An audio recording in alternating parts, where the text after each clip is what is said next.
Good to see you again. Oh, thank you. Thanks for coming back. Wow, I'm privileged, brother. Thank you. All right, we're live on Facebook. Matt, you want to shut that door too, just so that we don't. The noise. Yeah. All right, we're live on Facebook and live on YouTube. So it's Friday, September 20th, and this is a special edition here at 3 o'clock. And Rachel's already logged on. So Rachel, it's good to see you. Actually, I can't see you, but it's good to have you on listening to us. And we have a special guest with us. This is Stephen Manley. He has come. He's our guest speaker for the men's weekend. That starts tonight at 6:30 and runs all through Saturday. And then he's going to be speaking and preaching the Word of God on Sunday morning and Sunday evening with us. And so we're really excited to have him here. So, Pastor Manley, it's good to have you here. Thank you. So what we want to do for the next hour, maybe it'll go a little shorter depending on how quickly we move through things. What we want to do is we just want to talk the Word of God. We want to talk a little bit about Pastor Manley. So we'll start here. Pastor Manley, could you just tell those people who may be listening or who are going to watch this video later, can you tell us kind of a little bit about yourself, maybe how you came to faith and what brought you into ministry? I mean, I know that takes you back a while, but Yeah, are you indicating I'm old? Is that what you're indicating? Yeah, just takes you back a while. Right. Yeah, probably you're right. Well, I'm one of those guys that was raised. My dad was a pastor. I got saved when I was 3 or 4. Never got over it, and called to preach when I was 13. And I wanted to get into ministry so bad. I went through high school in 3 years and went through college in 3 years, and just to get out there and get at it. Wow. So I'm one of those guys. So I can testify and say that God has saved me from, alcohol and drugs and gambling, and saved me from all of it. Because he never let you get into it. Yeah, exactly. That's good. So it's been great. That's good. It's a lot of holes that you had. A lot of guys have had to dig them way out of. I didn't have to do. And it's been a rich journey. Wow. Yeah. Very and good. I just love Jesus. I'm just a guy that loves Jesus. Yeah. That's all. You have a blog called Jesus Pusher? Yes. Correct? Yes. Well, I don't know if it's a blog or not. You'd have to define that for me. But Okay. I'm not. But we do send out an email every Monday. Okay. Called All right. Jesus Pusher. All right. So it's probably not a blog. Yeah. But, No, probably not. It'd be a messy mailing. yeah, Yeah. mass email. Yeah. But it could become a blog if you Good. want. Yeah, we if can. I'm smart enough to do it. Oh, very good. And married? Yeah, got 2 children, 3 grandchildren, and a great grand one on the way. Wow. So, Congratulations. yeah. Very good. Pretty awesome. Yeah, very awesome. Yeah. Okay. So then you're called to preach at 13. Can you just explain what that call was? Because, there's, especially today, you just don't hear a lot of the idea of being called. Could you explain a little bit about how that happened for you? Yeah, well, it was over a period of time, just an awareness that this is what I was supposed to do, going to do. It wasn't any seeing any kind of vision or anything, but just an inward awareness. And of course, then once you begin or once you enter in, it becomes a passion. Does it stick with you? Does it continue to drive you? And hey, I have to preach, brother. I just have to preach. A guy came up to me and said, "You ought to have to pay to preach that stuff." I said, I have. And then I would, because I don't know. And it isn't just preaching. I did go through a phase, not a phase, but a turning point in my life where, preaching was the thing, which can be performance oriented, star, you're up there, and then when, hey, I'm down at the restaurant with the waitress waiting on me, I'm not on then. See, I'm on here, I'm not on there, that kind of thing. But to come to the place where, hey, my life is not about preaching, my life is about Jesus, which flows into preaching. So, hey, is it preaching, or is it the development of the word and the proclamation of the word, or is it living out what you have discovered? There isn't anybody that just preaches, Yeah, right. Would it be fair to say then that you just decided to abandon everything very early and serve Christ. Yes. And that could happen for Yeah. anybody, right? Yeah. And that could go into any channel. That could go into an electrician, plumber, Right. whatever. And that was the genius of the early church, is that they scattered out of Jerusalem due to the persecution in Acts chapter 4. They scattered into the whole world. Everywhere they went, they were all full-time ministers, because the platform of the grocery store, the brick masonry thing, whatever they did, was the platform for their ministry. Right. Right. No, we talk about that often. Just the fact that it really should be all of us. Yes, It really it should is. be all of us going out and Not only preaching should the be, gospel. must be. It must be. Yeah, Must be. it's what we're called to do. Yeah. If you believe this. Very good. Yeah. Okay, so this weekend then, for me, I've been praying for, well, the church as a whole been praying ever since we decided to do this, and so we've been praying. But I personally have been praying for myself and for all the men involved that come here, that we would come to places of surrender, Mhm. and that we come to places of just transformation in our life, where we be transformed by the power of the Word of God. Sure. So as you have been preparing, can you maybe give us just a little bit of insight into where God has led you for this weekend at all? Well, I'm going to. I think I'm going to be dealing with the Sermon on the Mount, Okay. and not just the Sermon on the Mount, but just the Matthew 5 of the Sermon on the Mount. Okay.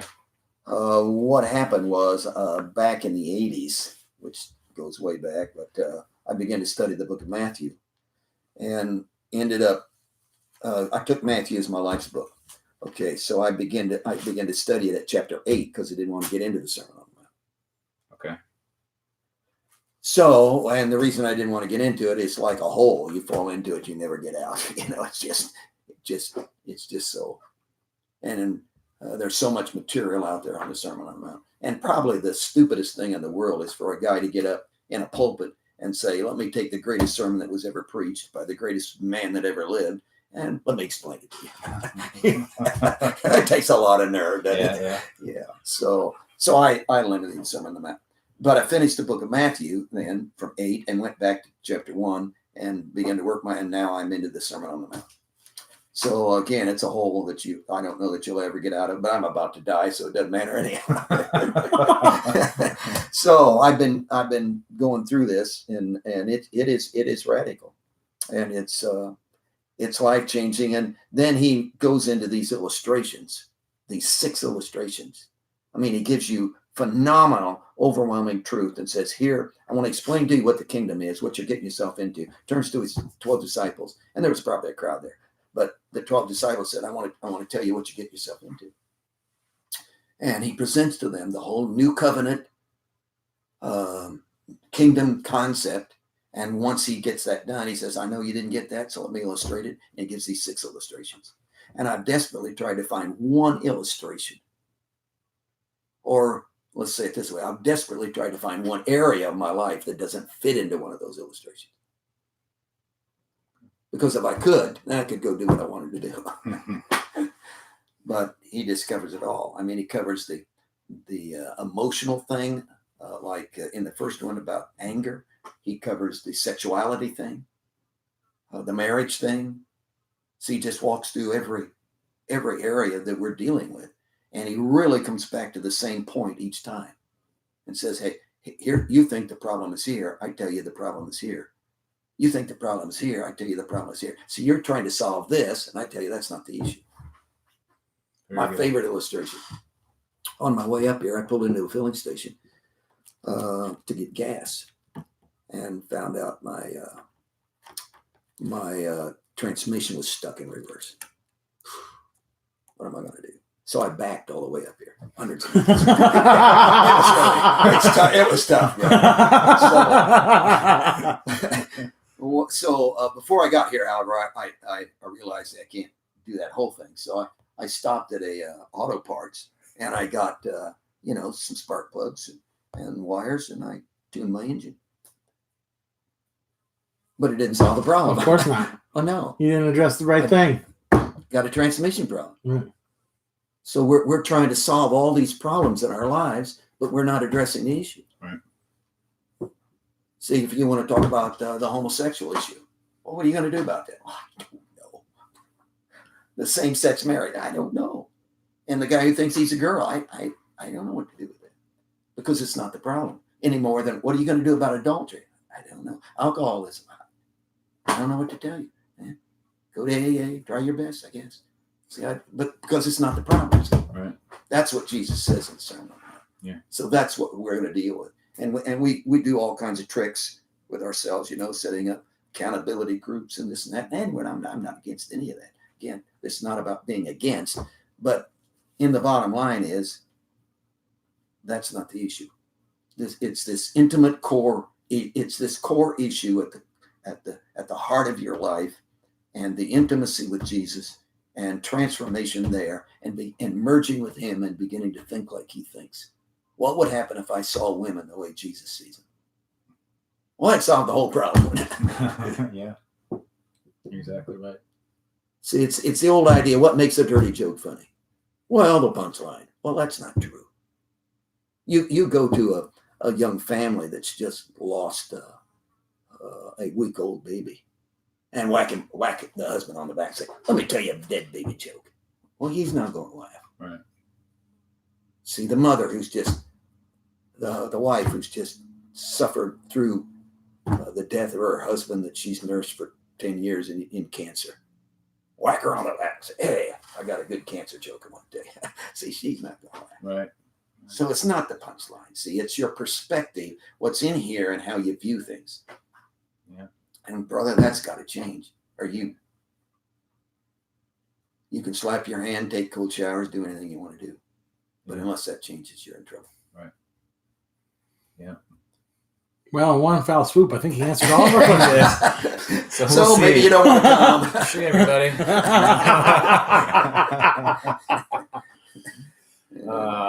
So those six stories that he tells solve every life issue. And they all come back to the same. He what he does is he takes all of this stuff out here and he brings it back to one point. And I can't find anything in my life that doesn't fit in one of these arenas. It's pretty amazing. Oh, it is.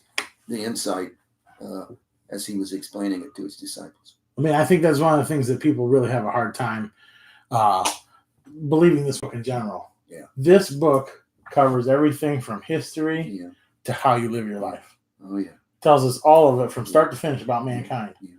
And it is all there. Yeah. And it can address almost any complexity that you may have. And people have a hard time believing it. Or they don't want to. Yeah. It's better than Dr. Phil. Yeah. Let's be on it. but here's my, I'm just thinking as we're talking about this, one of the issues with this is, though, it's not a instant thing. You have to sit and you have to think. You have to let God open up and pry in and illuminate, and then sometimes slap you up a little bit, right? And bring you to discipline, and sometimes do those things. And that's not an easy kind of microwave thing. That's a long process. Like, you don't think a verse on a T-shirt is enough? You could try. Yeah, we've tried it, right? Yeah. Both front and back. Yeah, front end. Well, you get two verses that way. Twice as much. Yeah. Chipotle has some really neat T-shirts with some really neat sayings on the back, and I thought, what if there was a way we could make something out of here really neat like that on the back of a shirt? Would that work? Would that get people to? And I thought, no, it's not going to work. No, well, it don't matter. But I thought it. Yeah. Well, we like the quick fix. Yeah. Well, everybody's into the quick fix. Right. Hey, doc, just give me a shot and let me out of here. Yeah. Right. Yeah. I just know I got to stop eating sugar. Well, I'm just so I'm not. I don't want to be offensive, but the reason I'm on here sometimes is just checking. We have people who can talk back at us. Yeah, they can ask questions or whatever. Sure. So actually what I'm going to do is I'm going to ask a question. We have different people logged on and we have people watching. So I'm going to ask a question that people have asked me, and this is just really is a really basic question. I think you've already answered part of it. That's what I'm saying. Like, you might as well throw your paper in the No, I'm going to do it still. Okay. So if someone were to come up to you and said, all right, here's what I want, Pastor Manley. Can you tell me what constitutes bad language? Ephesians chapter 5 says, let no silly talk or coarse jesting come out of your mouth. So where is my line? Like, does that mean dang is not good? Does that mean I can say hell as long as I'm not mad? Does that mean I've had people ask me this, and I'm just wondering what your thoughts would be on that. Like, how would you handle that? How would you speak to that? My. Well, foolish language, in my perspective, definitely doesn't mean jokes. I think I think some of the parables are jokes. There's such a sense of humor. The guy, he's a rich guy, see, and he goes off and turns it over to a servant, and the servant embezzles $2,370,000 worth. And then he comes back and says, "I want it all." And then the rich guy finds out about it and says, "Hey, I want my money." "Well, I can't pay that." "Well, sell him, his wife, his kids," and he begs, "Okay, I'll forgive you." And then the guy goes out and won't forgive a guy who owes him $16.69. Now, I call that a joke. That's a knee slapping. I mean, that's ridiculous. Yeah, right. So I think Jesus I think he had humor. I don't think he's talking about not just sitting around and you can't sit around and just joke. I don't think he's saying that. But the issue of language is, and what is cursing and what is not. For me, the issue focuses again on the person of Jesus. I have never, in traveling all over the world, I have never heard anybody mash their thumb and scream Buddha. Gotcha. Isn't that interesting? It is an interesting question. Yeah, I never have. Right. Nobody ever does. Right. Why? Or Because Zeus. the devil doesn't give a rip about Buddha. Right. See, what he's interested in is Jesus. And there's this issue of what's connected to Jesus. And of course, if you want to do the hell thing, you are belittling one of the fundamentals, because nobody in the New Testament Gospels talked about hell but Jesus. So you're belittling one of the fundamentals that Jesus is connected to. So, are you going to go to hell because you say hell? Are you going to, that's interesting, go to hell because you said hell? Well, I don't know. Probably not.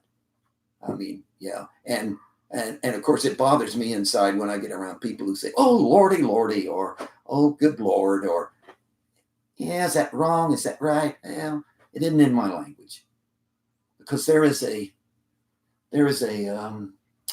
preciousness, a value, a significance to him that is so high in my structure that anything that undermines, I'm done with it, man. So you're literally taking the word curse and you're using it the way it should be, like defined, and that is anytime you use his name or anything to curse something, because that's what you're doing, right? Yeah. Even if you're just like the Lordy Lordy thing, even if you're just devaluing that. Yeah. Okay. And again, in the mind of people, they don't mean that. And I know we say all kinds of things we don't mean. Mm-hmm. I get that. So it isn't like, "Oh, you're going to go to hell." It isn't. And that's one of the things I got into in the Sermon on the Mount. If you approach the Sermon on the Mount as rules, a new set of rules, like don't look at women. He says that. Do not look at women. Well, that's a new rule. Well, how are you going to pull that off? They're everywhere. Whoa, you're not going to pull that off. See, this is about perspective and how you view things, which then begins to spill into let your language be shaped by your inner values, which changes the way you speak things. With Naomi from Florida, she says that it's not, she's quoting here scripture, but she says it's not what goes into a man's mouth that defiles him, but what comes out. Right? Oh boy. So we're speaking. Yeah. Because that what comes out bespeaks the core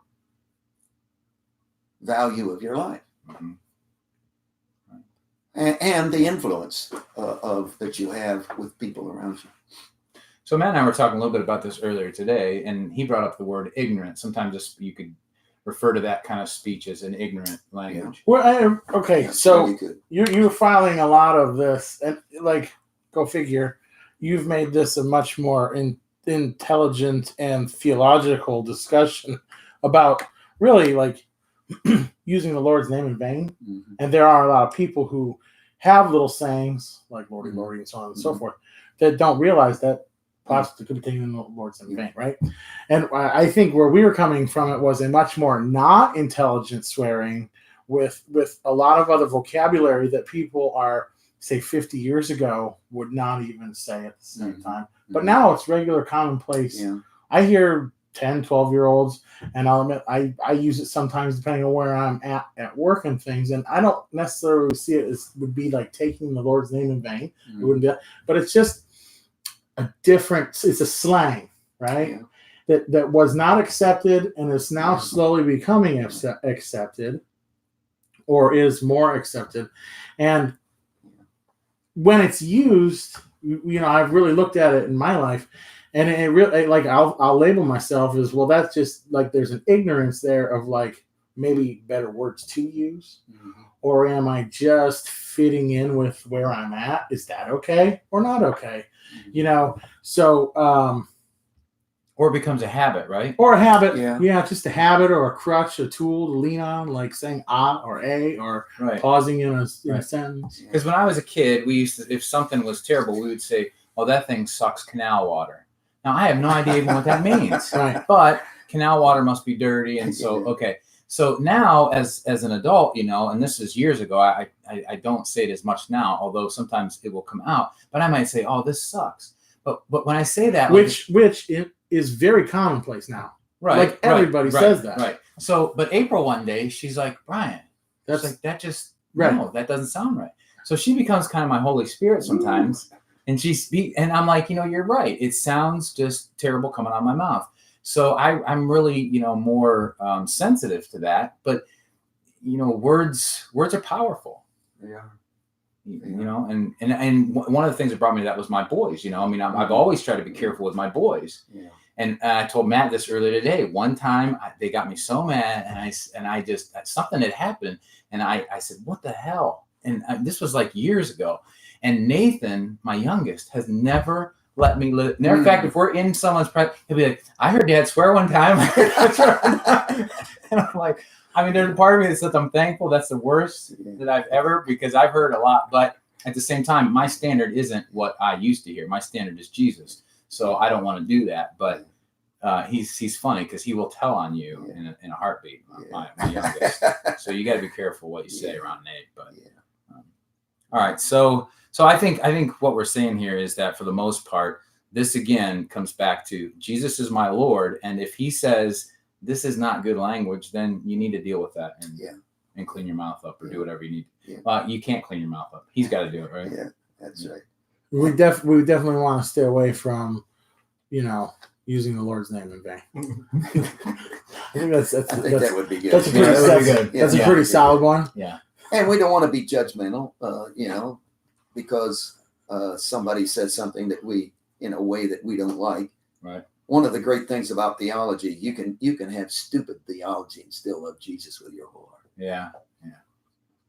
That's a nice, it's really encouraging. It's a really nice way to put it. Yeah, it's really encouraging. You don't have to be too bright. Yeah. So when all the people don't get raptured out, they're still probably going to make it, right? You want to discuss the rapture? No. Well, now to be fair, it is a topic here we serve regularly. We have talked about it. Yeah, we have talked about it. To be honest, I don't have a. Oh no, we don't want to get into that. Matt, did you have anything you want to talk about? I thought you said you were. I did. So I came thinking about. I wanted to ask you about, in our day and age of Facebook and Instagram, and we all can talk to each other immediately, and everybody seems to have an opinion that they feel like everybody needs to hear, and it seems to be very divisive, but mostly in this area of politics. And I wanted to get your opinion on the importance of politics. Did you want to go back to the rapture? That would be. Yeah. So I just wanted to, because there are people who are very patriotic and I know they love the Lord, but they also love country, and there's an idea of a founding of the country being Christian, which I don't necessarily know, and I know that people used to be more Christian, and I think that there were more Christians here at one time per capita. But I'm just wondering about the importance of country and serving your country and serving the government and participating in the government. Like I know it's a very deep subject, but should people be super involved and get out and do the vote thing or if we serve Jesus and fix our lives with Jesus, then that part will solve itself. And I already know what you're going to say. That was dumb, but I just wanted to. I just didn't know if you had an opinion on it.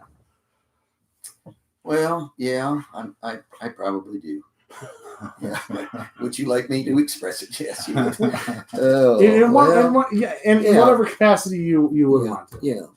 See, it's back to what is the problem? I went to this camp meeting. This would have been maybe 20 years ago.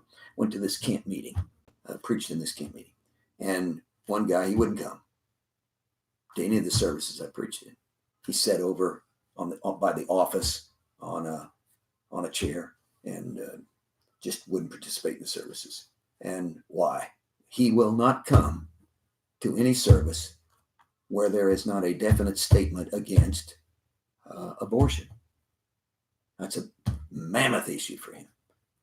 And he wants sermons on abortion, and he wants you to, well, okay. But see, the problem isn't abortion. Right.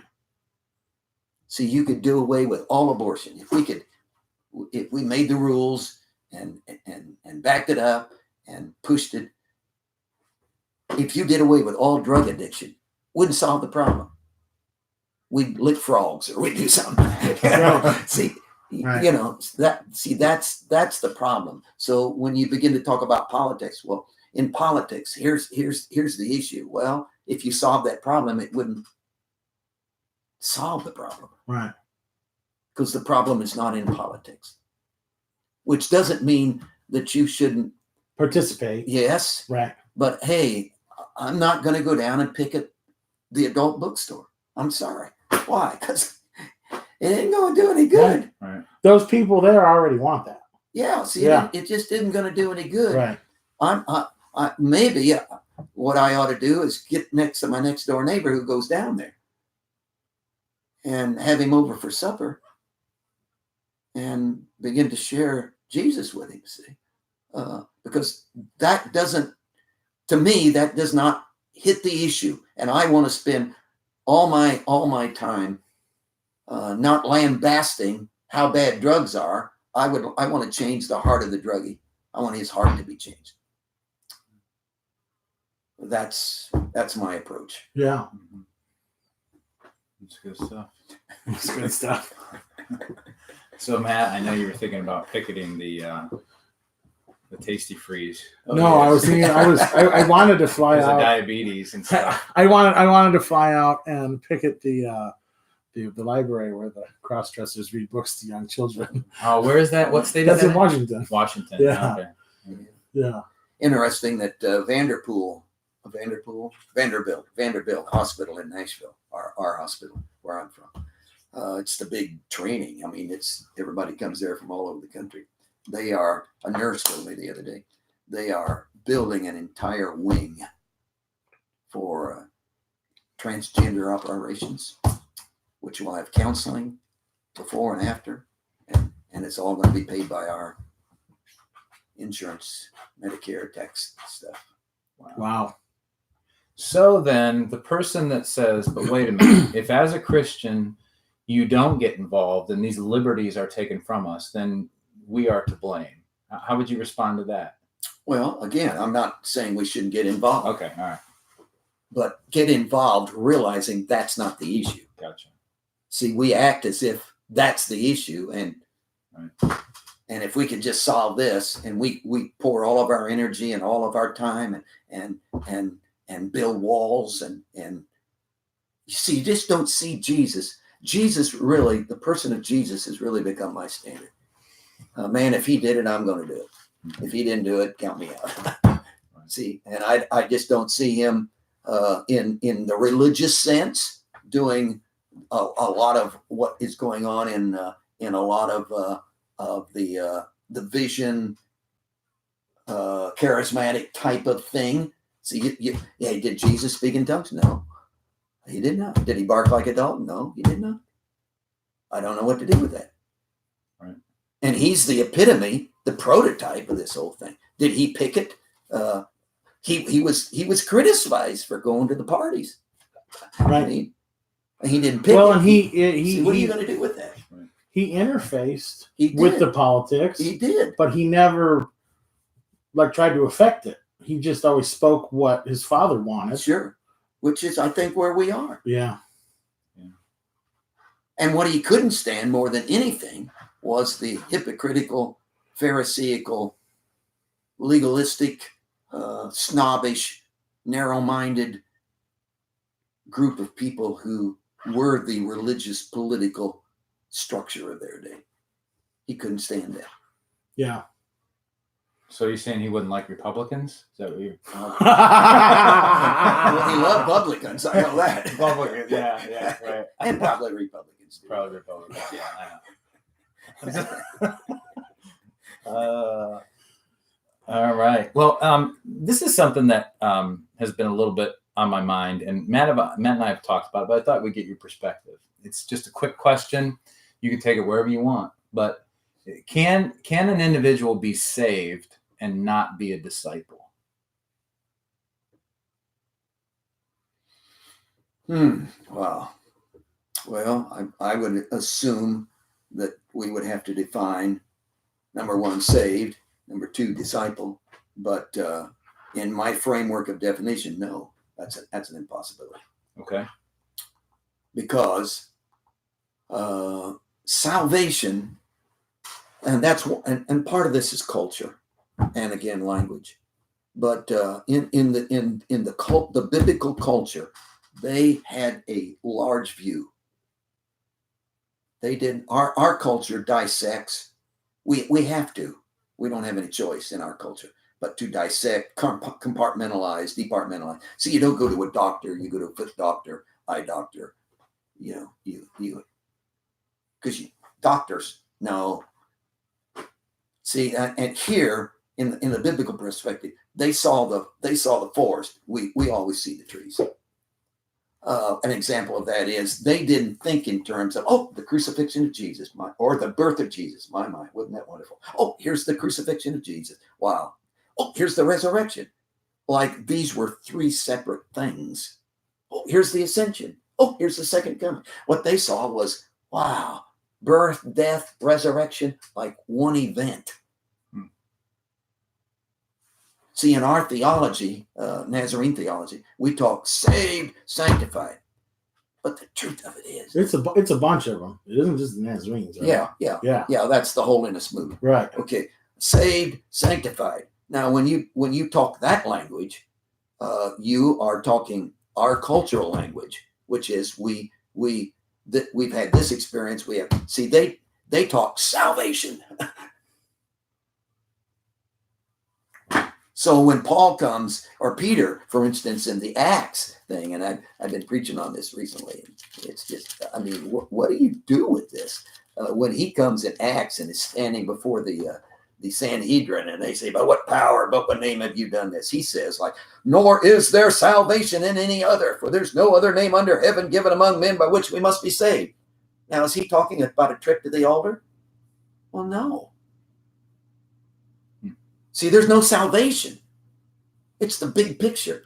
Well, so what we see biblically, what we see as salvation is, hey, I kneel at an altar and confess my sins. Well, great. Now I'm getting into the Word and I'm being saved. I'm living in the state of, or it's a relationship with. It's a relational thing. See, you don't have a wedding ceremony and say I'm married and then go off. No, you go on a honeymoon You get a house, you come home and kiss your wife after work. It's a whole process. Yes. It's a whole process. A relationship is that way. Do you And think? I know my wife better today than I don't know her completely, but who can figure her out? But anyhow, you know what I'm saying. Do you think? Well, so one of the things that we always talk about, and I think people are always absorbed in, is this: how many got saved at your church today? Yeah. How many got? And we've turned it into so that we can count it, quantify it, and say, look, this is how we're winning. Yeah. And then what we actually do is we end up dropping the ball on the rest of it. Yeah. We're not standing next to those people. Yeah, that's exactly right. And we got like all the way. I mean, one of the things that me personally, I don't know if it was super effective or not, and I'm not to be the judge, but like the large crusade where they call everybody down onto the football field. Sure. And there's hundreds of them that come down. Sure. But if they get in their cars and drive away and they never hear it again, but they might walk through life now thinking they said I was saved. Yeah. But they don't realize that it's a process. Yeah. We've done them a disservice, though, haven't we not? Well, by leaving them? Yeah. Oh, yeah. Yeah. And it's worse than that because we got into a discussion just recently. I've never meant, I'm sure there's one out there. So I'm not saying this is but I'm saying in our town, we're dealing with the homeless all the time. I've never met a homeless man who didn't think he was a Christian. Exactly. Well, I'm saying our first homeless guy, Robbie, I'm a Christian. And he's wheeling back and forth with a brown bag in his hand, you know. Well, why? He used to travel with an evangelist and do the singing. And but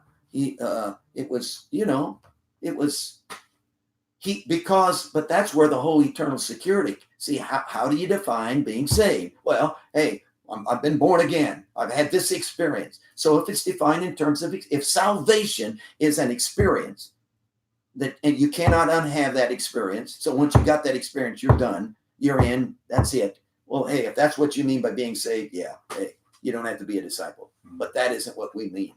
See, we're relational. The Bible is relational in its approach. Christianity is a relationship. Jesus doesn't give you salvation. Here, take it. Go off and live. No, he is salvation, and he's the boundaries within which you have to stay if you're going to be saved. Now, there's a process within those boundaries, but it's like the babe. Hey, are you more human when you're 35 than you were when you were 1?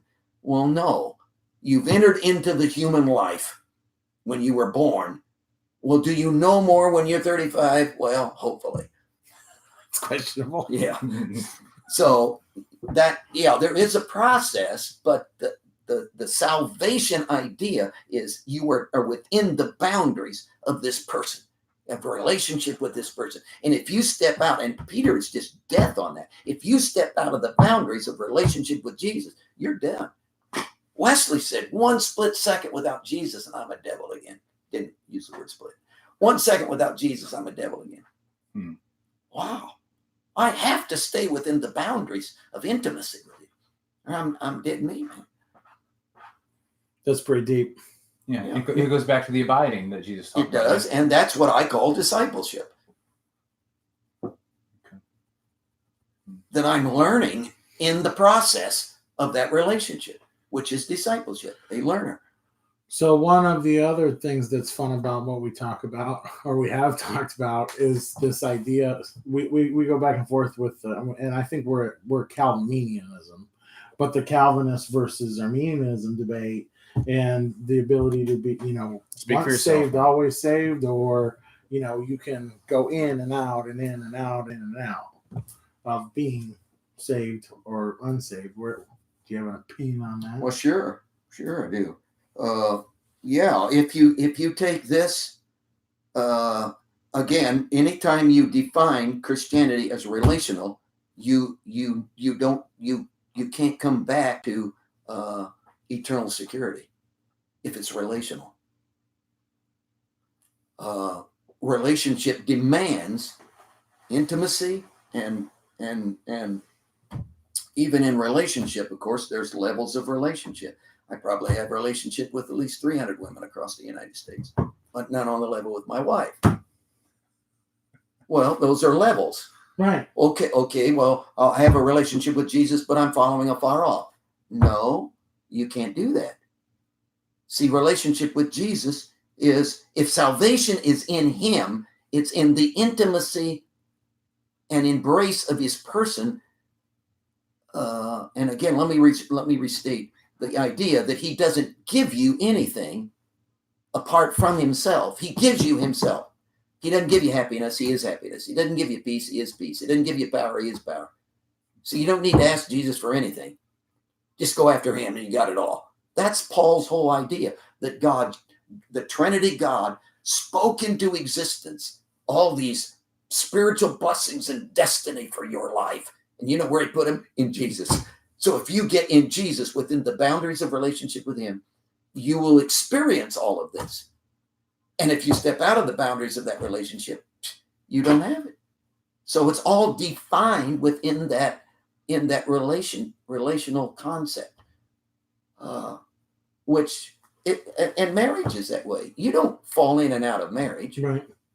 I mean, you over a period of time don't love your wife anymore, and then you go to a lawyer, and then you get a divorce. That isn't, well, I'm married today, not married tomorrow, kind of a deal, because it's relational.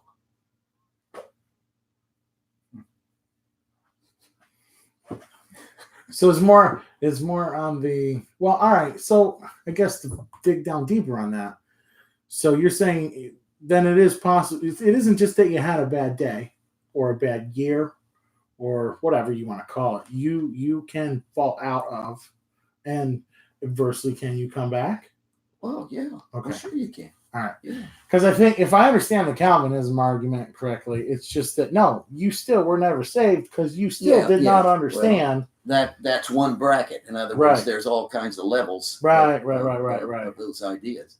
And I still, because I guess where I live, and maybe this is so I can make excuses for my poor meaning of how I think I live life, but I still feel like it doesn't matter who we are. We're still going to slip up. We're still going to have that thought.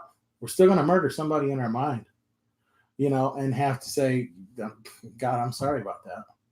Like, and get on our knees and say, I did that again. I fell down again.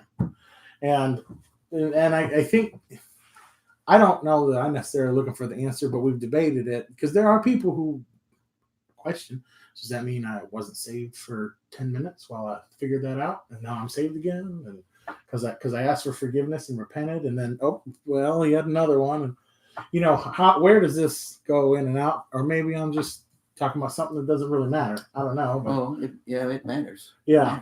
But again, see, it's a wrong thought process in terms of the level of a relationship.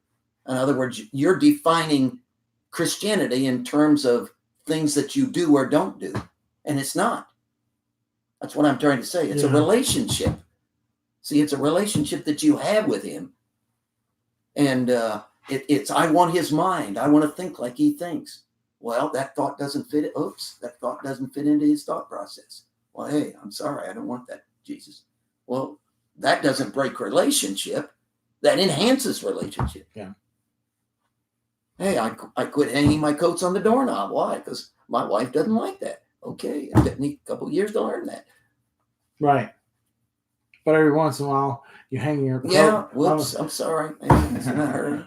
Yeah, okay. So, but that's relational. Right. See, that's a relational approach rather than a legalistic approach of this is a rule and I broke the rule. You're going to have to forgive me because I spent the first 12 years of my life as a Catholic. So, well, let me ask this thing. I've always thought about it this way, and maybe it's just because of what I practice, but I've always seen my relationship with Jesus as a life of repentance. And let me make that, it's because it seems like I'm always changing my mind and my direction. An attitude.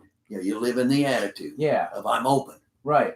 Because like tomorrow I'll wake up and find out that, April doesn't like it this way now. Yeah. And I go, okay, fine. I'll go that way. Now, obviously with Jesus, it might not be quite so.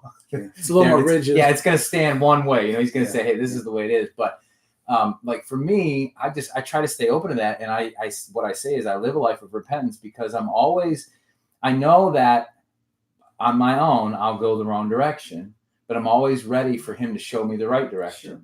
And sometimes it's hard. Like I think personally, this is a personal thing, but the last probably 8 years of my life, I think Jesus has disciplined me and allowed me to go through a lot of different things to really, if I would say it any better, to kind of slap me upside the head and say, listen, the only direction that works is my direction. Sure. And every time you slip back off and think that it's okay to just kind of dabble here or go this direction, or think that it's about the preaching like you were talking about earlier instead of about, loving me and that kind of stuff, then you're going to get what you're getting. And so the more I look at that, then I go, okay, you got me. I'm ready. And I'll go in that direction. That's a relational concept, brother. Okay. All right. Well, then I guess I'll just keep repenting for the rest. Yeah, exactly. And if you keep open and repenting and just always towards Jesus, how could you? I mean, he will drag you into his heart. He will alter your entire you. There's no way to miss it. Right. Regardless of how ugly and stupid you are. You can't miss it. Which is encouraging, isn't it? It is encouraging. It is encouraging. Because this is wow. Yeah. Well, it takes all of the what I can do about it off my shoulders. Exactly. I don't have to worry about it. Like I just follow him. Yeah. Well, what I've been working on lately, though, is just what you just said, is that so often I fall into the trap thinking I can do it. Yeah. And I try so hard. Yeah. And then after I get done trying, then it's like he looks at me and he says, all right, now you're going to do it? Yeah. Now you're just going to let go? Yeah. I feel like such an idiot. He's sitting there going, I said this in the first 10 minutes I was here. I know. What are we doing? It's the old brick wall thing. Yeah. I got a brick wall in my life. Hey, I know how to handle brick walls. Forehead. And a wall. Blood all over the place. Look at the brick wall. I haven't moved it.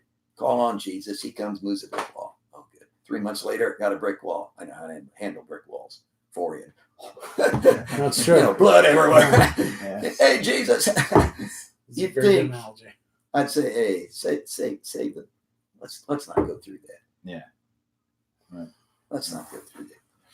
Well, this has been good. We got about 15 minutes left. I mean, we can continue on, or we can just kind of cut it short. Matt, you got anything else you want to talk about? Well, the only thing, I'm just thinking about the stuff that we rap about in our little Friday sessions. You want to ask him about aliens? I do. All right, go ahead. So we where are you at on aliens, demons, and spiritual things from other realms, and the fact that there seems to be an increase of activity and acceptance in our culture? Yeah. You got 15 minutes.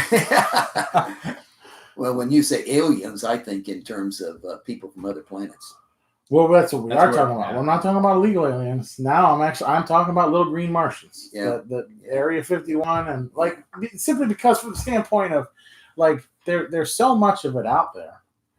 Or it's in movies, it's in people saying they've had experiences, and my opinion, and we've talked about it boiled down to, well, it's demonic activity.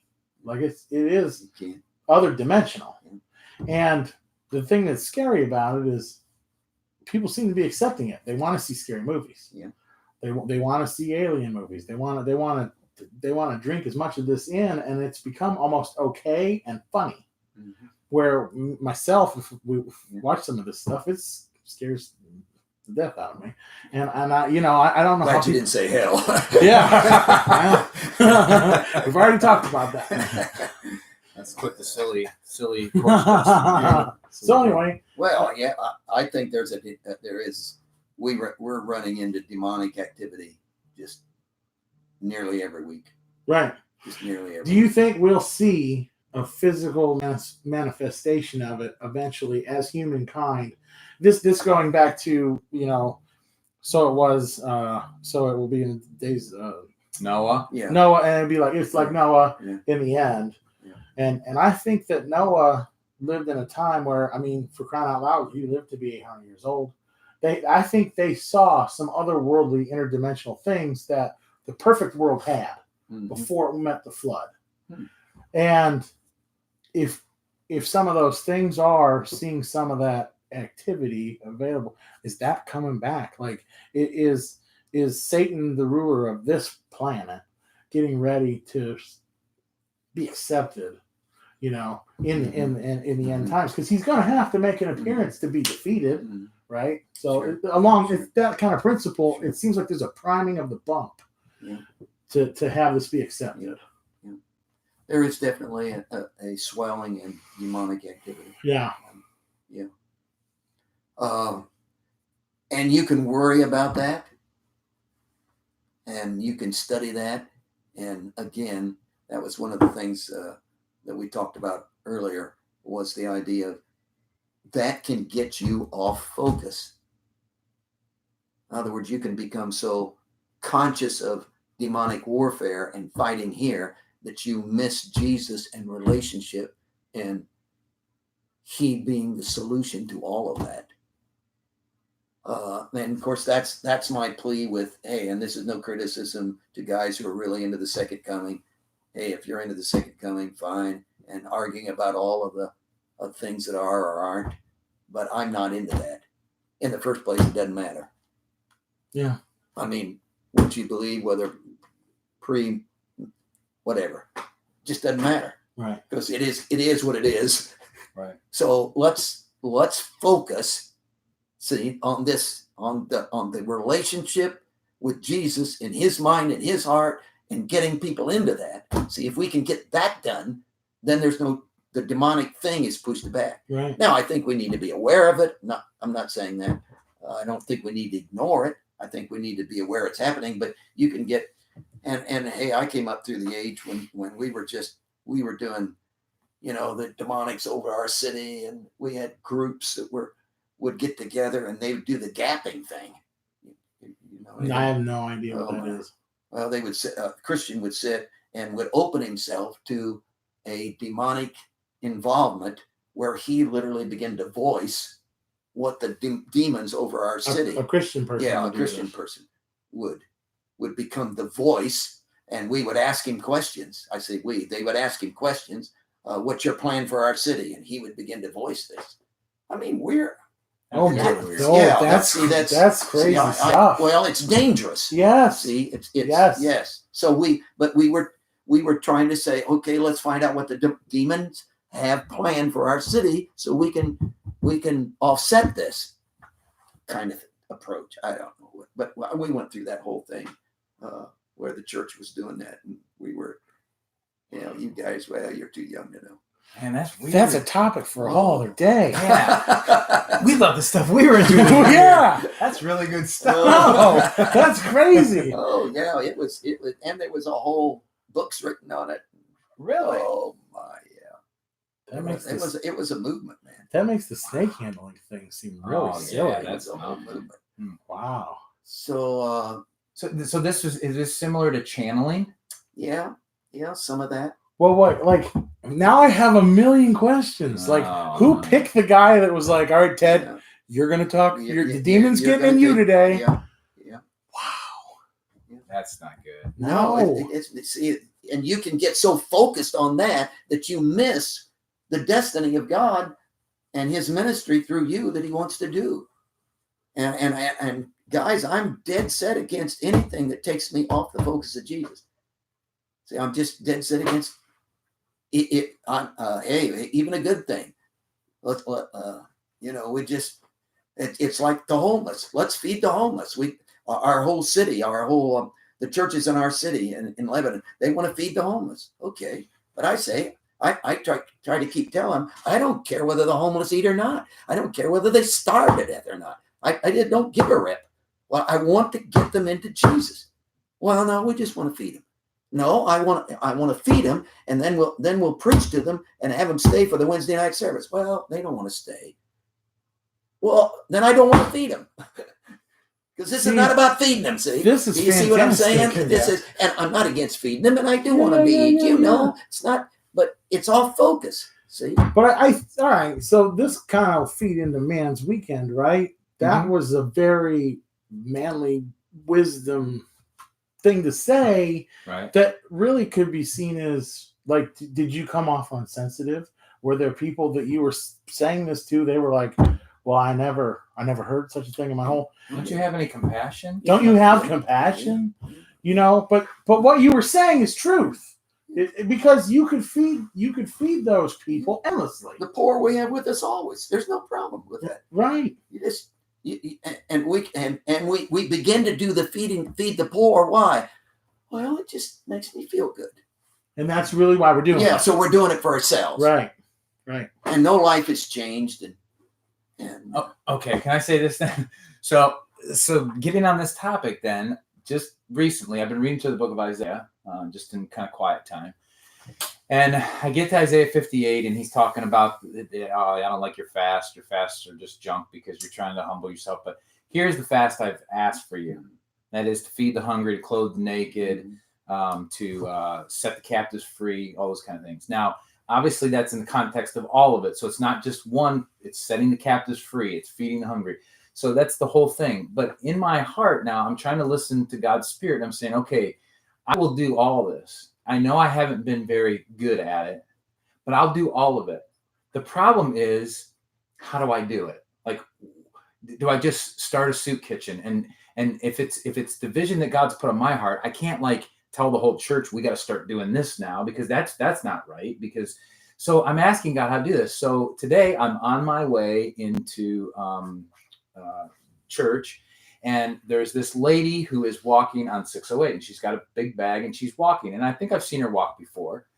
And normally I would never pick up a female, because if April's not with me, I don't want any problem. But I just sensed like God was saying, okay, if you want to do this, what I'm telling you, then you turn around and you go back and you pick her up and give her a ride wherever she needs to be. It took me like 3 roads to decide I was going to do this. So finally I turn around, I go back, and she's still walking. I pull up beside her. She probably thinks, oh, you're a weirdo. Yeah. But I'm like, excuse me, man. I'm like, are you okay? And I said, do you need a ride? And of course my thought is, I'm not going to just give her a ride, because if she gets in this vehicle, she's going to hear about Jesus, because this is what I'm supposed to be doing. And she says, no, I just live up the street. She said, thank you very much. And she gave me a smile. I said, okay. I went down, I turned around, I come back by, she smiles and she waves to me, and I drive by, and I think to myself, I think that might have been the first time in my 20 years of following Jesus that I actually followed him. And I know that sounds really bad coming from a pastor, but there's so many times where like I'll decide, okay, I'm going to feed the hungry, and then I go feed the hungry. But then there's been so many times where I sense the Spirit saying, do this. And I go, I probably shouldn't, because April's not with me, or I shouldn't do this, and I don't do it. Did you that sounds really Did dumb. you tell her about Jesus? Well, yeah, here's the problem. I drive away and I go, oh man, I I blew it. Yeah. I should have told her. But my vision was she had to get in the car to find out about Jesus. But trust me, I had the thought as I'm driving away, and I smile and wave to her, and I'm going. You affected her. I did. I did. Jesus healed the guy by the sheep pool, and he didn't know who Jesus was. Jesus never didn't tell him his name. When they confronted him, said, "Well, who did this?" He said, "I don't know. Didn't get his name." That's true. He didn't witness to him. He didn't. Was just right. Yeah, it's because if you don't land the deal, you haven't done anything. That's our society, right? Or in the Christian culture.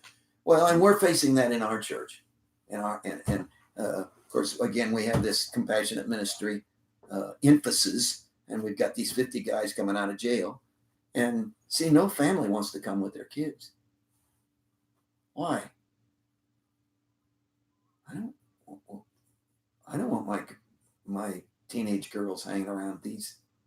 I don't want my juniors. I don't feel safe. See, what if one of them gets a gun? And see, we're facing all that. So you are a nice upper middle class group of people getting together. So don't leave that woman alone, man. Don't bring her to your church. How would they accept it? See, that's the issue. How do we feel about them? See, that's the issue. See, that's the Jesus issue, is that we demean, we belittle. In the South, we say, well, bless your heart. Bless your little heart. And we do the same. We do the same by constantly just feeding them, but never sharing the gospel with them. And we did that with the back in the day with the bus ministry. We'd bus all these kids in whose parents were glad to get rid of them on Sunday morning because they were drunk. And we'd bus them in, but we never won any of them because they weren't our kids. See, there's those bus kids and our kids. See, but I never became your kid. See, I wanted to be your kid. I wanted to be. No. I'm your mission project. Right. Yeah. See, that's an inner spirit thing that cannot be in relationship with Jesus, because Jesus doesn't feel that way. Very good. A lot of deep stuff. A lot of deep stuff. Well, it is about that time. It's 4:00, and so I think we're going to go ahead. We really appreciate you taking this hour to do this. I know that you're going to have a long weekend, and we really appreciate you coming out. So tonight we're at 6:30. If you haven't, right? Yeah, we're going to eat at Eating at 6:30. 6:30. Yeah, we're going to feed them and then preach to them. And if they're not going to be willing to be preached to, they're not getting fed. No me. They don't get to eat tomorrow. We'll check. Oh, yeah. Is that it? Yeah. Yeah, right. We'll feed them once. Keep Yeah. that rule. So we're going to go ahead and sign off, and we'll probably be back here next Friday again doing this. Maybe not. Well, you might not be. I might not be. You might need a guest. Yeah. Yeah. Because, see, here's the thing. Pastors don't really work. So Which is wonderful. Isn't it is. Which is it? They have wonderful. to get a real job. Yeah, I know. And I can be here every Friday at this time because I don't have any other plans usually. Well, I'm camping next Friday. Oh, It's not even working. I'm Oh. camping. You have Wi-Fi where you're camping at least? Yeah. Well, then we could do a Google Hangout. All right. All right, we'll see what we can Maybe do. we'll do a Google. At least you could be working and donate to the church. Well, that's true. That's true. Totally worthless next week. All right. Well, you guys have a good rest of the weekend. Blessings. We're going to have a good weekend. See, we're Reverend Manley. Once we get lots of money, we're going to pay someone to do this part. Yeah, we're doing it all. Yeah, we don't have crew, you know.